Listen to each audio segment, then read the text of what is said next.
May kaso ka nga eh, bakit ka tatakbo? Anak ng pating naman oh. Magi-interview tayo ng mga grupo ng mga riders kung ano yung mga bakit sila nagtayo ng grupo, no?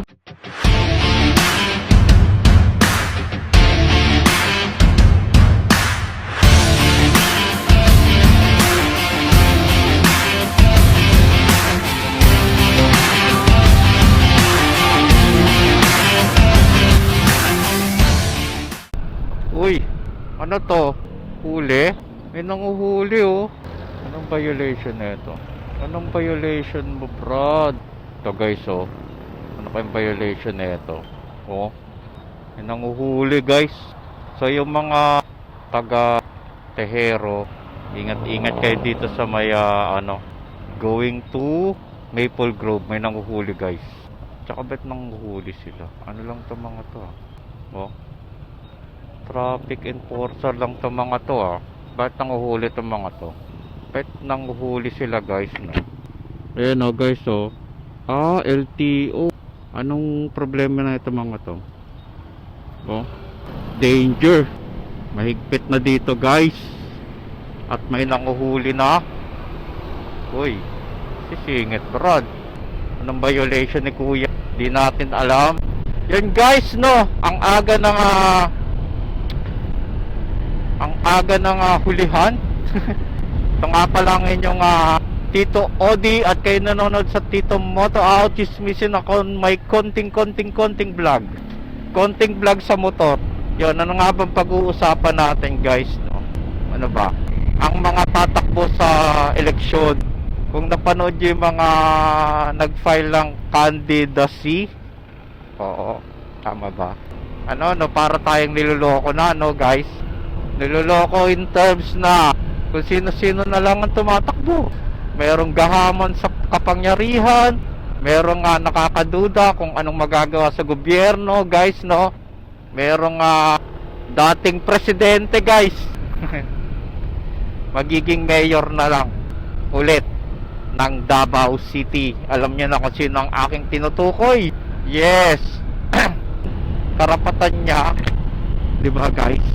Wala naman tayong andun, kaso nga lang no, parang unfair naman yun sa mga gusto ring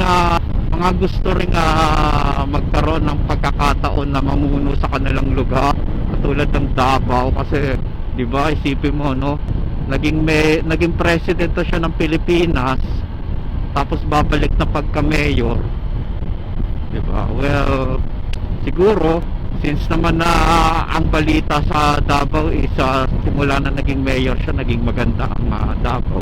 So siguro mahal naman niya talaga yung Davao, guys. Ayun, talagang siguro hinahanap-hanap niya ang pagiging politician, guys, no? Well, wala naman tayong masasabi kasi naging maganda naman ang may pangit, may maganda no, na naidulot ang kanyang ginawa, lalo na war on drugs. Gago to Ayun, war on drugs, guys. Kilala niyo na kung sino yun, di ba? Anyway, next na tatakbo, guys, no. Eto malupit. May putek, nagmurtuloy ako. Eto malupit, guys. Hindi ko alam bakit pinapahintulutan to. Nakakulong na, guys. Kinasuhan, adultery, kung ano-ano pa. Tatakbo bilang senador. Butek yan, guys. Alam nyo kung sino to? Pastor Kibuloy. Wow. Ano masasabi nyo dun, guys? Para tayong niloloko ng ano, no? Sino bang ano dito? Diba? Parang tingnan mo guys iisipin mo, ganun na ba kaluwag yung ano natin, government? Pinapahintulutan mo tumakbo yung may kaso, diba? Kalokohan eh. Parang ang reflex sa atin ng sa mga Pilipino. Parang niloloko tayo, no? 'Di ba? Ano yung palakasan, 'di ba? Although sabi sa balita, sige, mag-file ka ng candidacy pero hindi daw siya ililista sa balota, guys. Kung gano'n, sabing hindi ililista sa balota, bakit mag-e-effort pa siya, 'di ba, na mag-file? 'Di ba? Kalokohan eh. Ibig sabihin, may chance na mailagay siya sa balota. Di ba? Langya no guys. Kalokohan Si Kibuloy, putik talaga naman boy. Delikado yun, alam niyo kung bakit? Maraming supporter yan Oh, pag nahalal na senador yan, edi yari na. Wala na yung kaso niya, kawawa naman yung mga nabiktima niya, di ba? Ganun yun guys. So parang yung kalokohan, di ba?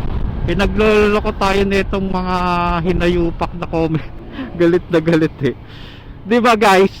Nakakainis lang kasi yung mga politician na nakakulong, may kaso, hinahayaan nila na tumakbo, di ba? May kaso ka nga bakit ka tatakbo?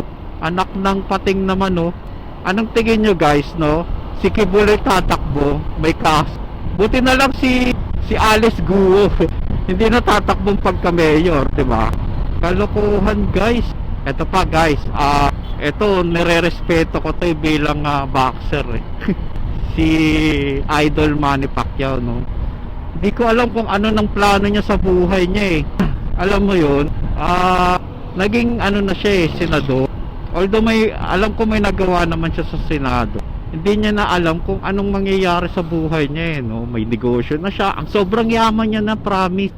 Parang hanggang kaapu-apuhan niya yata. Hindi na maghihirap di ba? Kung gusto niyang tumulong sa tao, na lang yung kumbaga pwede na mga i-private niya na lang na lang, independent na lang. Ano ba tawag doon? Tulungan mo na lang yung tao katulad ng ginagawa niya, di ba, dati? Ayun, katulad niya, nagpatayo siya ng hospital, di ba? Mga pabahay. Meron ba siyang pabahay? I think meron or hospital. School yan. So, tatakbo pa siya ng senador, di ba? Parang siguro walang advisor to si Boss Manny o hindi lang siya nakikinig, parang hindi niya na alam kung anong gagawin niya. Kasi parang nag-fail siya sa pagbalik sa boxing guys. Tingin ko kasi yung huling laban niya kay Anpo, wala nilangaw tapos yun, isa pa yun, kumbaga lumaban siya, ang tangkad-tangkad ng tao, hindi niya na maibabalik yung dati niyang galaw kay De La Hoya, di ba? All the exhibition game. Pero wala na papatayin niya na lang sarili niya kung bumalik siya sa boxing. Baka ganun naman ang iniisip niya, di ba? Siguro kung ako kay Manny Pacquiao, na lang, pag-relax na lang ako, patakboy ko yung mga business ko, wala pa akong sakit ng ulo, di ba? Tingin nyo guys, kasi naranasan mo na maging senador, naranasan mo na lahat naranasan mo na yung pagiging boxer, singer, actor, di ba? Lahat naranasan niya di ba guys?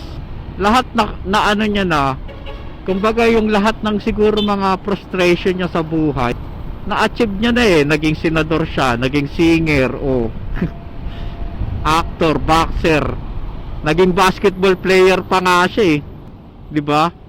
Kumbaga sa age niyang yun, bata pa siya, enjoy niya na lang yung buhay hindi ko alam kung hindi siya makakatulong sa Pilipino kung hindi siya magiging senador, parang ganun.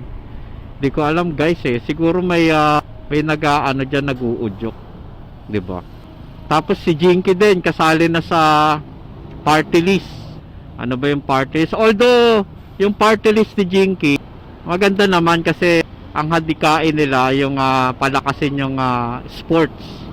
Mag-training sila ng mga athlete na magagaling kasi na-inspire sila kay Yulo Yan, athlete, mga boxer siguro pag sila yung nanalo sa party list, yan, susuportahan nila yung magagaling na athlete natin, lalo na mga boxer, gymnast yan, di ba? Parang China pang sabak sa Olympic, ganun yung nila, maganda. Ang lang talaga, medyo, although siguro strategy ni Manny is syempre senador siya, tapos tatakbo yung asawa niya ng party list. Kasi kung hindi siya tatakbo, walang hahatak sa boto eh, no? Baka ganun. Baka ganun yung ano ni Idol Manny, no, na isasama i-campaign niya sa kasama sa campaign yun, no? Kasi 'di ba, campaigning dadali mo ngayon yung party list, 'di ba? So siguro kaya siya tumakbo, 'di ba?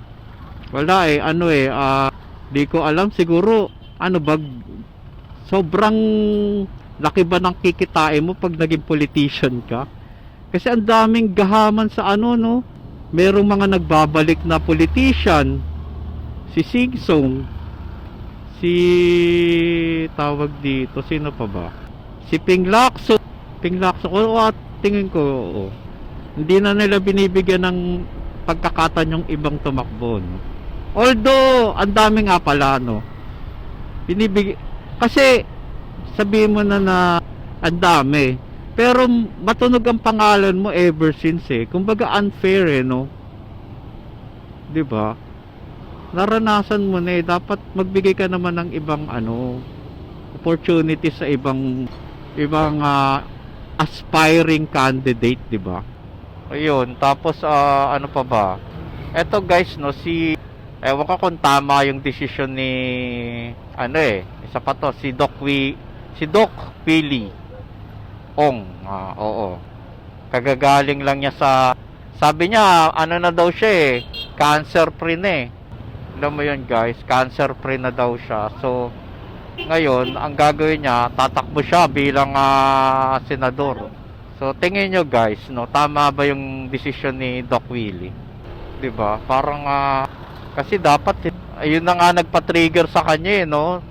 Yung pangbabash ng mga tao, tapos, tatakbo siya bilang senador ulit, eh di mo maiwasan na may magbash siya ulit, 'di ba? Mamaya bumalik na naman yung cancer niya. Nakakaawa lang din. Although kasi yung nakita mo yung first video na pinalabas ko guys, gusto niya lang tumulong sa tao eh. Diba? Well, tingnan natin kasi halos mamatay na siya eh. Sobrang milagro ang nangyari sa kanya, no? Good thing. Pero parang hindi yata maganda yung decision niya na tumakbo. Kasi yun na yung naging ano niya eh, naging cause, 'di ba? Isa sa naging cause ng pagkalaki ng sarcoma. Tapos tatakbo siya. Tingin nyo guys, eh ang mahirap pa nito, mamaya pag hindi siya nanalo, maano siya, depressed. O paano yun? Baka parang ano, kilala nyo ba si the late Fernando Po Jr.? 'Di ba? Yung hindi nanalo sa pagka-presidente. Yun daw ang balita eh. Desperado na ano, na depress, namatay. O baka yun pa yung magiging mitya ng pagkamatay ni, wag naman sana. 'Di ba? Binigyan ka na ng chance ni Lord eh. Tuloy mo na lang yung mission mo, no? Tapos maghanap ka na lang siguro ng susuporta na isang politician na talagang matinong politician. I think may mga kilala naman siyang matitinong politician, 'di ba? Yun na lang.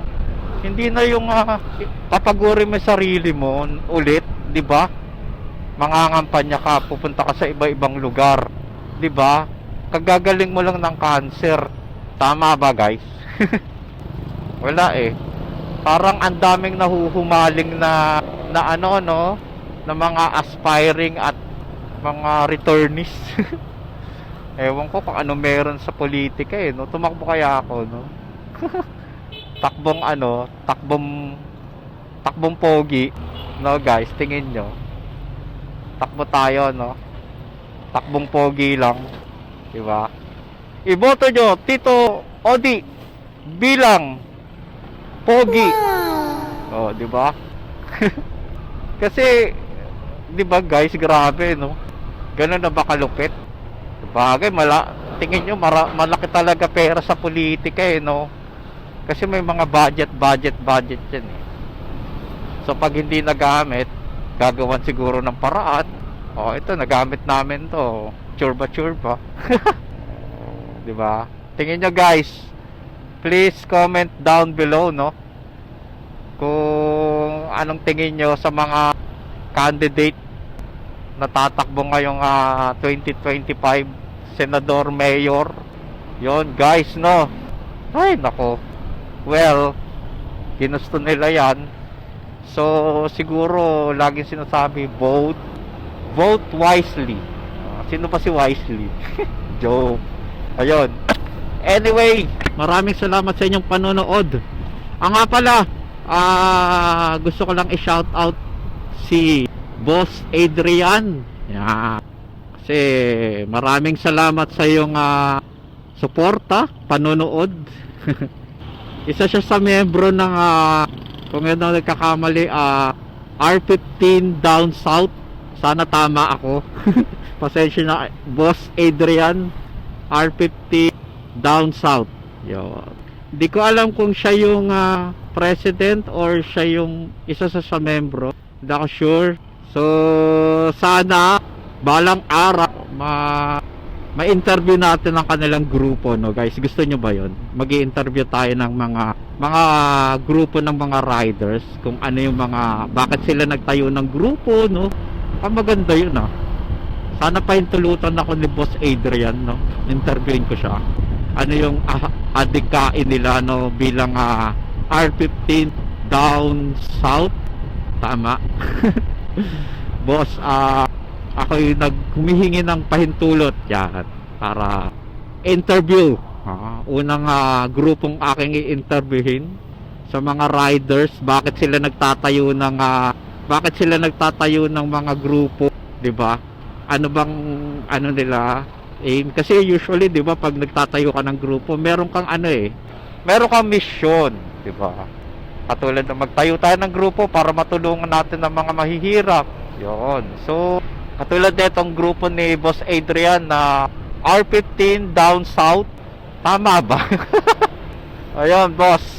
Shout out sa iyo. Maraming salamat sa iyong palagi ang suporta. Yun lang guys, no. Bye-bye. Maraming salamat sa inyong panonood. Ito ang iyong Tito Odi at kayo nanonood sa Tito Moto Out. Chismis na may konting vlog and anything under the sun.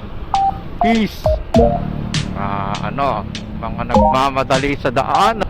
I wanna live like this forever.